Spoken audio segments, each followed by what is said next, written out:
is that you submit that to the animal control and say, here's the deal, this is what's going on.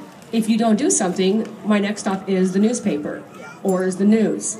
And if that doesn't work, then I'm taking it to Facebook and I'm putting your, and in the internet, and putting your address as being an animal shelter that will not do anything.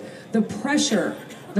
I mean, you give it a good, week to 2 weeks for them to do something, and then you pressure them into doing the right thing. Yeah. The other thing too is, I don't ever recommend putting somebody in harm's way, but there is something to be said for power in numbers.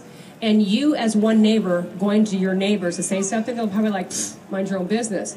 You get all your neighbors with you, behind you. And because when there's some animal abuse going on, that type of mentality, there's usually other things going on. Well, we live in ranches. Everybody has stray dogs out there. And it's legal that if a dog comes up to you, you have the right to shoot it. Yeah. So I think we're the only one who has a non-stray dog who actually lives in the house. Wow. I mean, but there is, like I said, there is at least an animal control. I mean, nobody likes to be embarrassed on the internet. Nobody likes to be embarrassed on the news. And, that would just be a start to at least put pressure on them, to take, I mean, if they don't do something within a week or two, there's a problem. We take it to the next step. Because I've dealt with that with animal shelters before where they wouldn't do something and then I would call and say, oh yeah, well guess what? We're about to make you the star of episode 3. and next thing you know, I'll go, okay, what can we do to help you? So that's kind of, it's.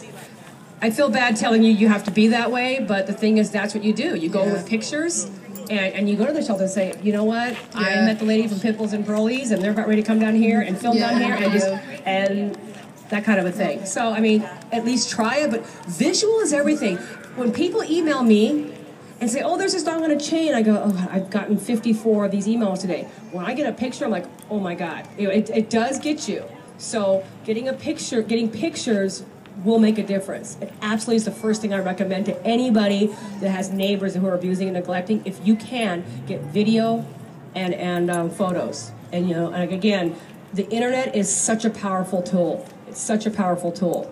I've done things I probably can get in trouble for. For instance, when people have been not being so nice to their dogs, and I've acquired their phone number, I've put their phone number on the internet, and every pit bull lover in the world was calling them.